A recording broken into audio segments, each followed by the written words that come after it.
Okay, this is number 3 from the homework.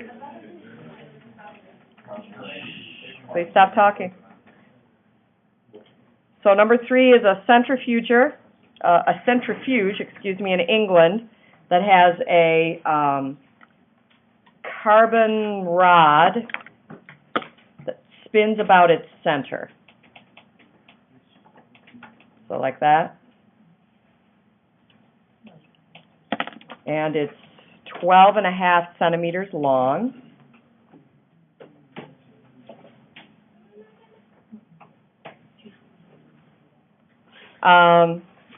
We know that it takes 79 seconds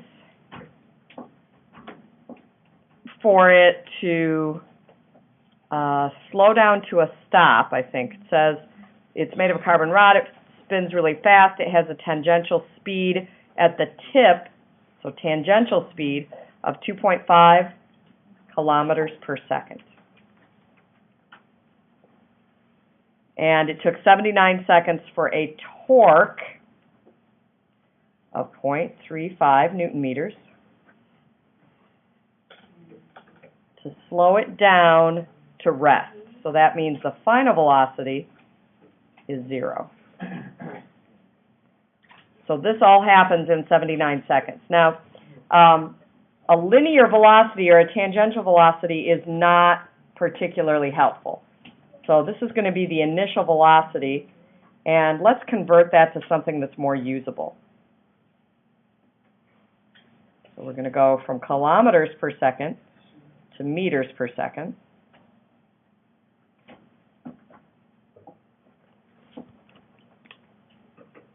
(2,500 meters per second). And then if we look at the board, our magenta equations, there's a way to convert from linear or tangential into angular. Which one would we use? That's purple, Wes. Well, there's purple and there's magenta.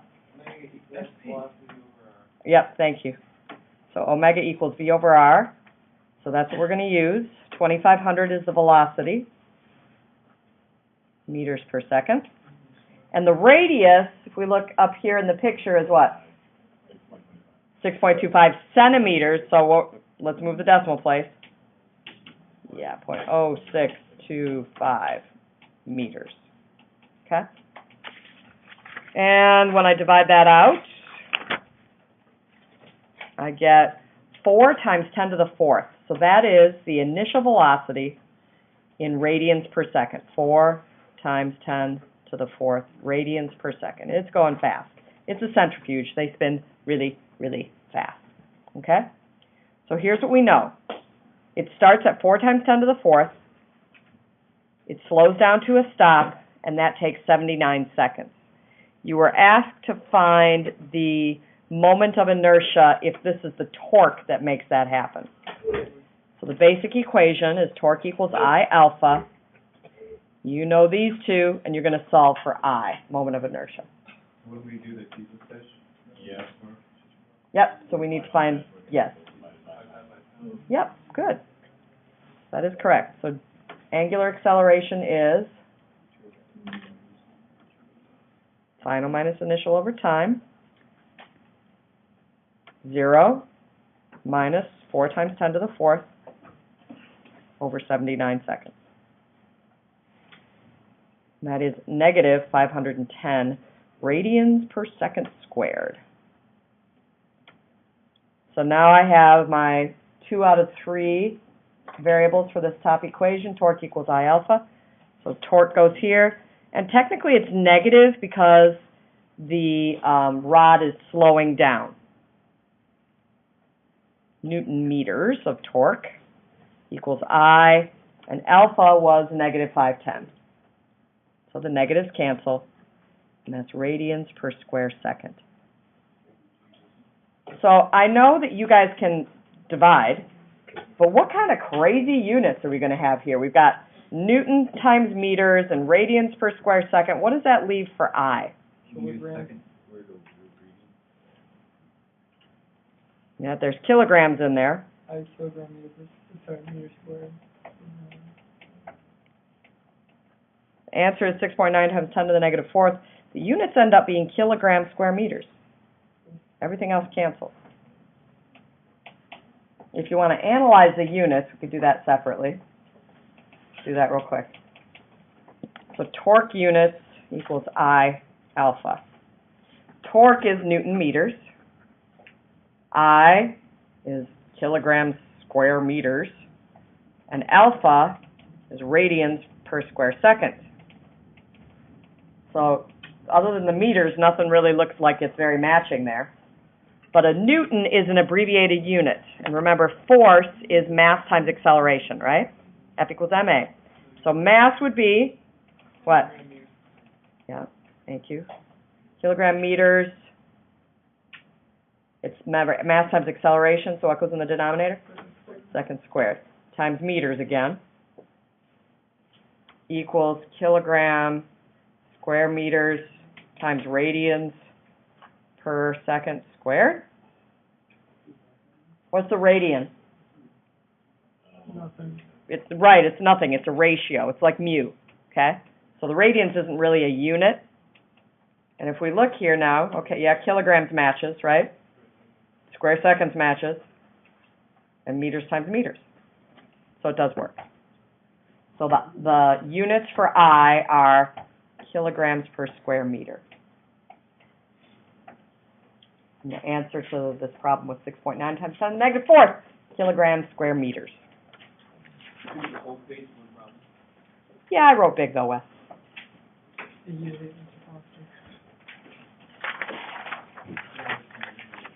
All right, next problem, number 4. And then I'm going to cut you loose and let you work on the quiz. We have a frictional, it's a applied force spinning a wheel. The torque to spin it is 34 Newton meters. And that torque is applied for 9 seconds. During that time, it has an initial speed of 1 radian per second. And then it accelerates to a final speed of 18 radians per second.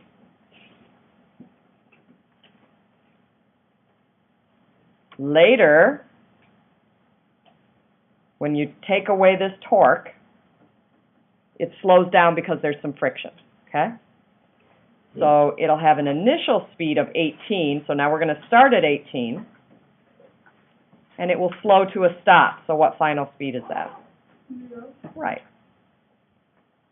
And then you're trying to figure out the torque that makes that happen, but that takes a while because it's just friction slowing it down, so it slows down over 65 seconds. So this first part, it's speeding up, and the second part, it's slowing down, and you're going to do calculations for both, okay?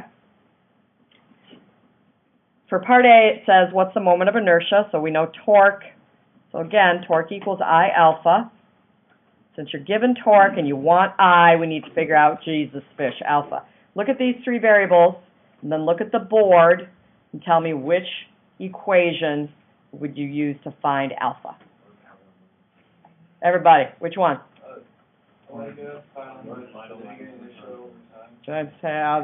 Yeah, alpha, the second orange one. I like that. Yeah, alpha equals final minus initial over time. How does I translate? I is like mass for a spinning object.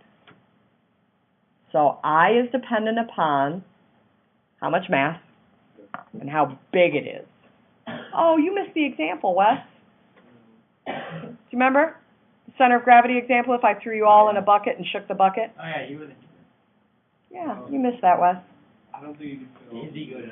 It's a big bucket. But if we shake the bucket, guess where you end up? On top. I? You do! What? That doesn't make sense. Actually, I wrote the bottom, so I'm heavy. You're heavy, but we're pretending like you all have perfectly even density. So since you're the largest, you have more airspace around you. So the line. So we,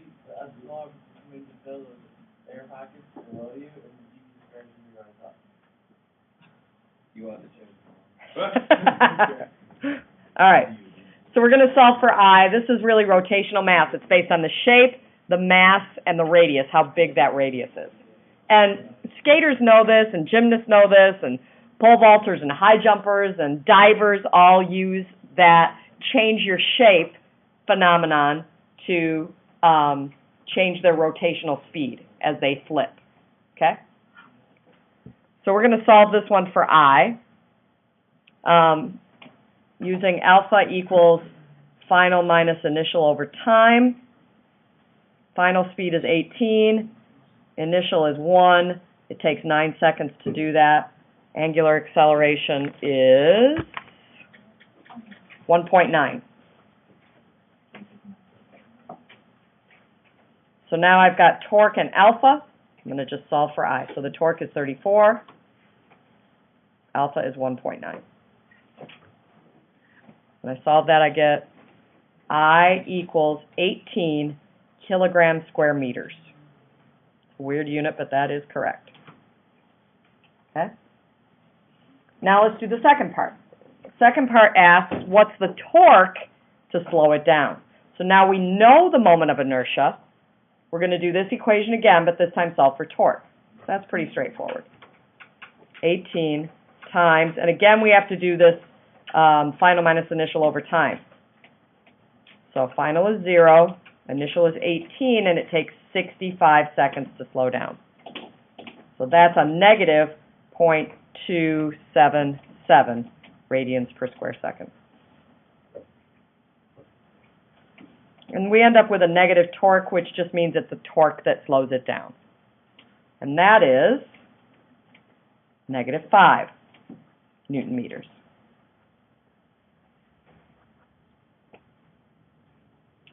And then for part C, I'm going to let you actually solve this on your own, but we'll talk through it. We want to know how many revolutions does all of this take?